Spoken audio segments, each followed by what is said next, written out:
Hey, my friends, it's your old pal Jordan the Lion, and I know that it may look like we are somewhere in a medieval forest of Europe, but we are not. We are actually in Pennsylvania, about an hour away from a town I've wanted to explore for quite some time. We are going to Punxsutawney, Pennsylvania. Daze with Jordan the Lion. It begins right now. In good faith, I couldn't cheat you guys on the road trip part of this day because the back roads are part of my favorite part of traveling, and that's all we've had today, so should be a fun day though. I grew up loving the movie Groundhog Day and was very shocked a couple of years ago to find out they did not film that movie here. They filmed it in Woodstock, Illinois, so I went and vlogged that, but I want to see the real town today.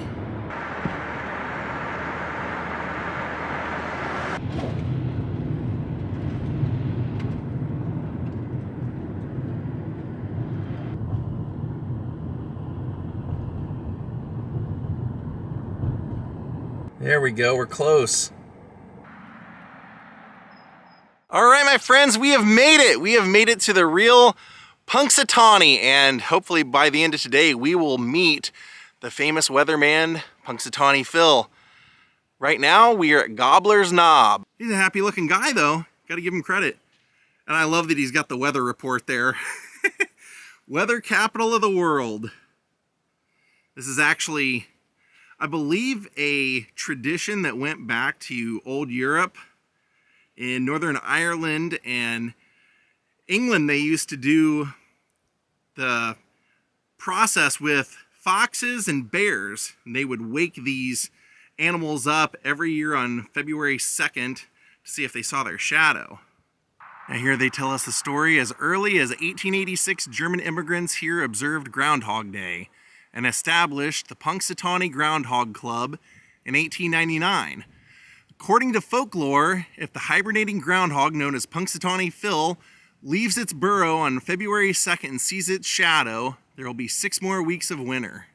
The legend is based on a European custom predicting the length of winter by weather conditions on Candlemas, an ancient Christian festival. And here's the famous Gobbler's Knob. The reason they didn't film the movie here was because apparently Harold Ramis wanted like a town square feel, and they don't have that here. This is, as you can see, this is out in like a park, so he ended up moving the production, or doing the production, out in Woodstock, Illinois. So basically what happened was, according to folklore, was that they used to use those foxes and bears, but once the immigrants came to this area of America, they didn't have as easy access to those animals. Plus they were foxes and bears, they were dangerous. So they ended up using badgers and found what they called the grunt badger, which was the groundhog. So the groundhog became the mascot of this. And as they said, back when it was all started, apparently Punxsutawney was the first place of the festival here in America. The Punxsutawney Groundhog Club had witnessed a groundhog do this, and so they made them the mascot of it. And also, they used to, and they say it in the movie, Phil, when he's like really upset and mad, he says, they used to, back in the day, they used to pull the groundhog out, roast it, and they used to eat it. You're hypocrites, all of you. Well, he wasn't wrong. That is what happened. They used to bring the groundhog out, see if it saw its shadow. If it saw its shadow, that meant that we were in for another 6 more weeks of winter. If he didn't see the shadow, we were in for an early spring. And he was right. After they would do all that, they would cook the groundhogs and eat them. So I'd like to attend one of these in the future, but I couldn't do it this year because we were at the Winter Dance Party Festival this year, remembering Buddy Holly, Richie Valens, and the Big Bopper. But basically what they're saying happens here is in the very early hours of February 2nd, a roaring bonfire is lit at 3 a.m. The gates to the knob are open as faithful followers gather to await the Seer of Seers dawn prediction.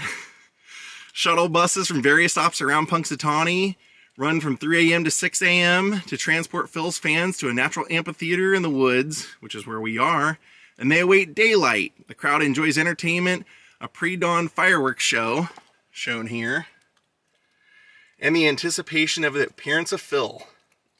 At 7 a.m., the inner circle led by its president begins the ceremonial trek to Gobbler's Knob. Once the men are gathered around Punxsutawney Phil's stump, the president taps on its door with a wood cane passed over to the presidents year by year to arouse the weather prophet Phil's handler, then opens the door and lifts Phil onto his stump where the groundhog determines if he sees a shadow or not. After making his decision, Phil relays it to the president in Groundhogese, a language understood only by inner circle presidents during their term in office. Convenient. The president in turn informs the vice president and the group who makes the official announcement to the waiting crowd.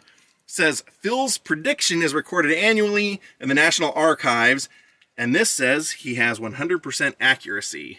Now, I have heard that is not true. I've heard that Phil is only about 40% accurate over time. So the reason that they do this is for fun, just for fun. Why is it called Gobbler's Knob? There's two stories. One story says it came from the fact that the original gatherings of the Groundhog Club were groundhog hunts, and that the hunters gobbled up their catch. The other story points to the frequency of turkey gobblers in the area. And there's one of the old groundhog festivals. The old Gobbler's Knob right there. Punxsutawney Phil, the world's oldest living celebrity, they call him. So without further ado, let's go see Gobbler's Knob. Good thing I'm wearing my boots today. It is slippery and muddy out here. But I've wanted to see this for years. And they do say that the movie gave Groundhog's Day a big boost in the interest. Even people coming from overseas, when I went to Woodstock, Illinois, said they didn't know that the movie wasn't shot here, and people were coming from all over the world to see the filming locations where it was filmed.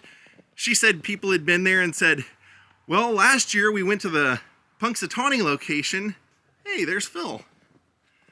Found out it wasn't where the movie was, so they planned their trip the following year to come back and see where the movie was filmed. There's Gobbler's Knob. This is absolutely one of my favorite things in life, is just getting to be out exploring and seeing things that I've heard about, never thought I would ever see.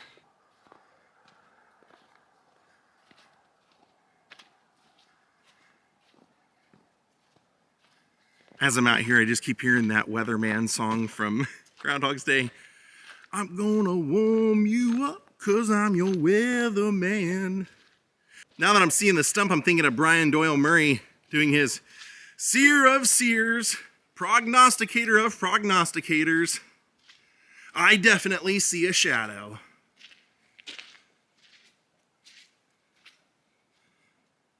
How cool is that?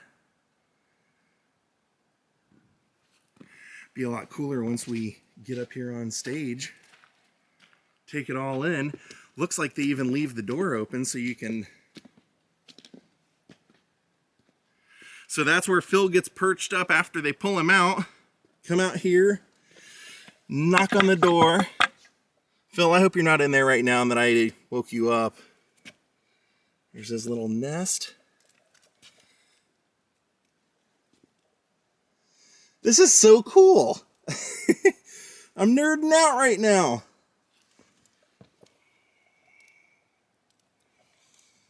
We'll leave it the way we found it.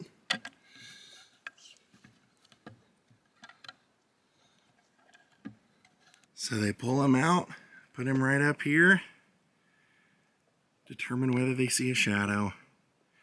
So cool. And they still have a ton of confetti out here on the ground from the celebration. Look at all that confetti left over. And this is what Phil sees when he gets raised into the air with people admiring him all throughout this field here. They even have a little box they can stand on if they need to. I'd love to know how they came up with Punxsutawney Phil as a name. Why not Punxsutawney Paul? So now let's head into town. They have painted statues of Phil all over town, and they have a place where you can go visit Phil himself if he's not still sleeping. And it's kind of always confused me as to why when he sees his shadow, you get more winter. Why not more spring? So they have a big photograph here, and it says it was from February 2nd, 1997, the largest crowd ever at Gobbler's Knob. 35,000 people. Wow. So this is kind of cool. They have one of those road maps here that tells you historic places that are relatively nearby that you can visit here in Pennsylvania. Kind of roadside of America type things to check out. Now we're gonna head about 5 minutes into town.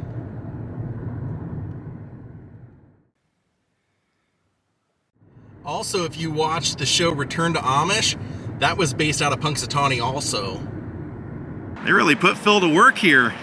He's not only a weatherman, he's also delivering the mail to Gobbler's Knob.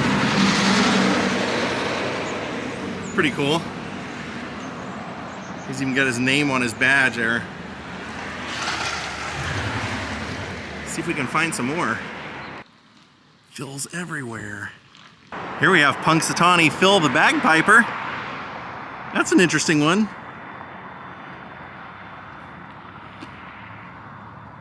Oh look, that's a cold Phil. Got his toboggan on and everything. Let's go ahead and check out the souvenir shop. Oh yeah, you knew it was gonna be Groundhog everything. I love it, even Groundhog booties. I think I like that shirt. I might get one of those. He's very photogenic, no doubt about that. You can even get your Groundhog Day hat. Trash cans. Even an homage to the movie over there. And goodbye, Phil. There's Florist Phil. Is he supposed to be a miner here? Mining helmet?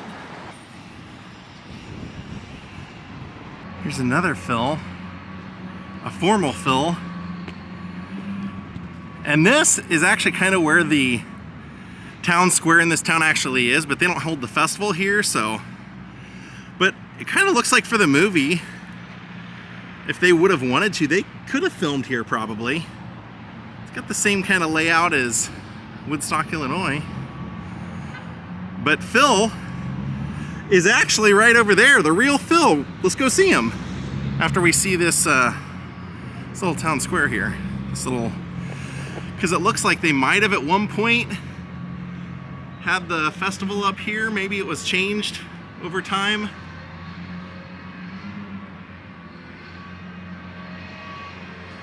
Who knows? Oh, that's really cool. It's like a big tree decoration in front of this. Looks like an American Legion or an Elks. And it's actually got the cuckoo clock feature. The doors that open. That one's pretty cool, right in front of the Civic Center also. Right on the corner. Statue of Liberty, Phil. Let's go over here to this Phil over here. There's a statue of Phil right in front of Phil's burrow. And then here, a serious statue to Phil. Everything we've seen has been pretty humorous and poking a little fun, having fun with it, but this is actually a lifelike statue to the great prognosticator Phil. So here's another formal Phil statue right here, but this one's really great. It says Weather Capital of the World on his jacket, even references the movie Groundhog Day. Down here, February 2nd, looking good, dressed well, even has Punxsutawney and the, what they read every festival on his cap, on his hat.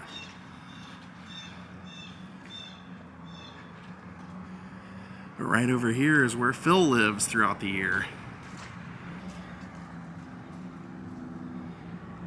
I actually do see Phil in there moving around. He's right down there. See him in there moving around?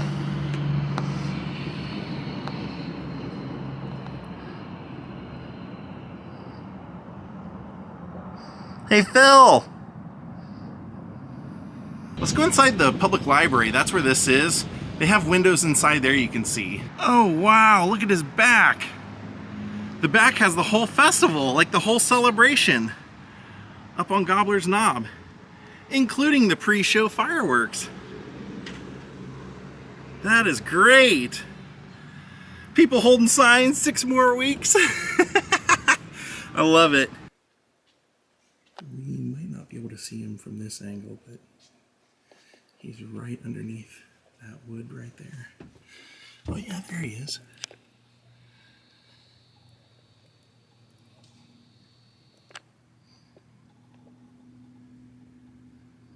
Come on, Phil, look at us.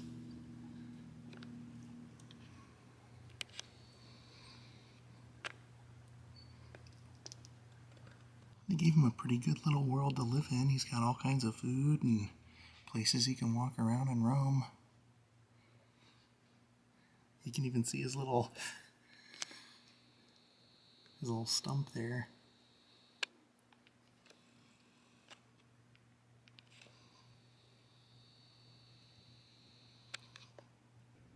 Hoping he'll turn around and look at us. And if you want to take a fun pic, or your kids do anyway, there you go. Oh wow. Right on the other side of the library was the police station, and they have a Phil here with a police dog. How cool is that? Officer Phil. That's so cool. What a great idea.